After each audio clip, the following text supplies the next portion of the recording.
Welcome back. I'm Ezra Levant. Millennials, that's the youngest generation, don't know it yet, but they're being loaded up with record debt and soaring taxes. Why?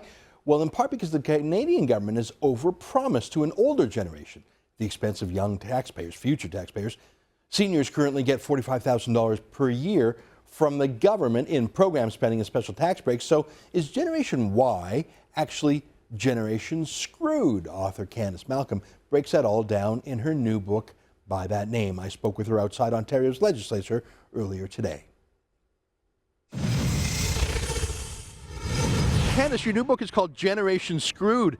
I think I can guess what that means, but why don't you tell me to be sure? Yeah, sure. So the book is written for young Canadians. It's written to students, and it's really about their future, their generation, millennials or young Canadians, whatever you call them. I call them Generation Screwed, because I'm talking about the issues that they're going to have to face in their lifetime. Things that might not happen next year or the year after that, but down the road, problems and issues that are going to come, that are going to be mounting, and they're going to have to deal with. It's been a long time since I was anything close to young. But my recollection of young people is that they're focused on school, dating, getting married, getting that first job, whatever. They're not thinking about heavy issues like politics.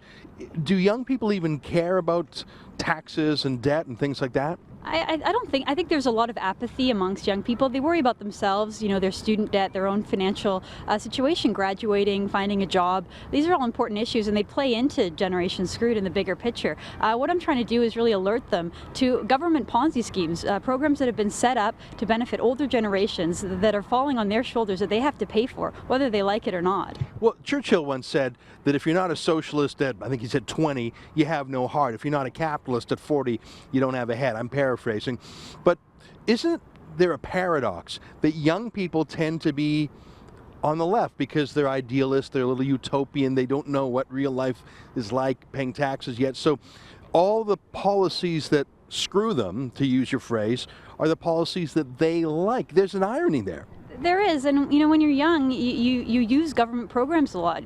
Your education has been subsidized, you grow up going to government schools, so you're really being socialized into a system to accept all of these Ponzi schemes, and it is part of the problem that young people just don't really recognize how bad of a deal, frankly, a lot of these government programs, whether it's healthcare, the CPP, other old age benefits, it's a bad deal. So this book tries to alert people of that, and also to wake up an ideological or utopian aspect of free market people. We can be radicals as well. We can be ideological and utopian about non-government solutions, not using the government to solve these complicated problems. The government created the problems, Ezra. I don't think they're the solution. The solution has to come from individuals and from private people.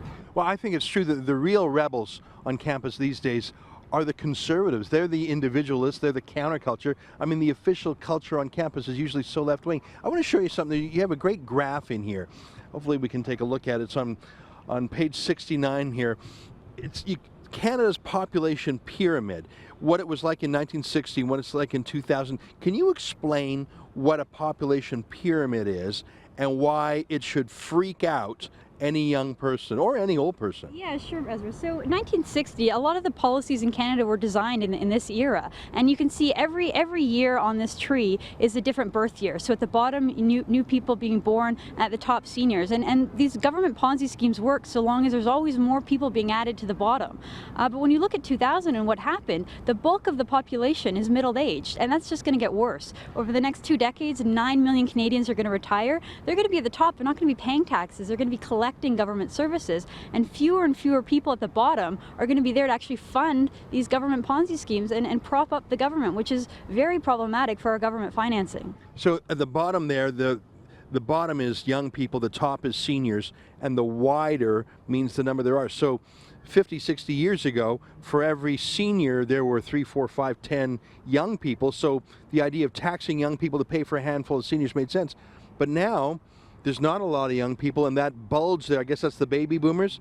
They're all going to retire, and there's not so for every retiree, there's, instead of like 8, there's going to be like one one worker for every retiree. Do I got that right? That's exactly right. So in 1970, there was 8 people in the workforce for every 1 retiree. In the next 20, 30 years, it's going to shrink all the way down to 2 to 1. So there's going to be 2 people in the workforce for every 1 retiree. 25% of the population is going to be over 65.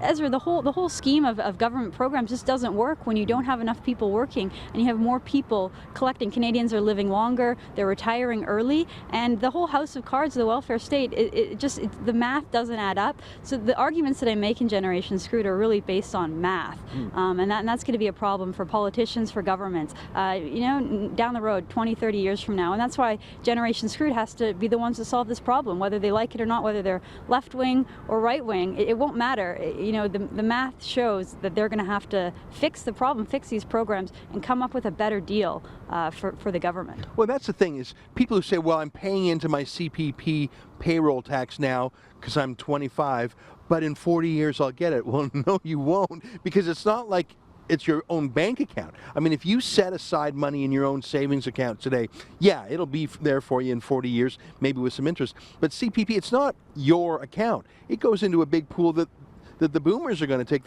There is no way that you will get even your money back, let alone a rate of return, if you're 25 years old today. Am I right? That's exactly right. Benefits are contributions into the CPP fund. It's unfunded, is what they would say. It's an unfunded liability. It's not like a real bank account. Right, and that, when we talk about government debt, we have over $1 trillion in current debt, but we have another almost $3 trillion in future debt or unfunded liabilities, because these programs aren't properly funded. They're not pre-funded. It doesn't say your name on your account. It doesn't even say your birth year. It just goes into a big government fund, and they dish it out to people collecting, and it's not properly funded. It's not just the CPP. It's also health care, government worker pensions, old age benefits. There's all kinds of these. Yeah, the government pensions, those are the biggest. Well, listen, this book is called Generation Screwed.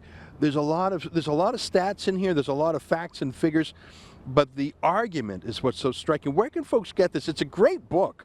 How can our viewers get a hold of it? You can already download it online. The book is going to be available on November 1st. You can buy it on my website, CandiceMalcolm.com. You can find it on Amazon to download on Kindle, but go to my website, CandiceMalcolm.com, and you can find it there. Yeah, I went there, and there's a buy this book, but there's also a donate this book button for our viewers who may have a kid in college or something, or high school, so you can donate a book to anyone, right? Yeah, donate it to a student. This message is written for students. I think every Canadian can benefit from reading it, but if you're on there and if you have the means, you buy one, donate one to a student. I'm going to be touring across the country, speaking at university campuses, from Montreal all the way out to BC.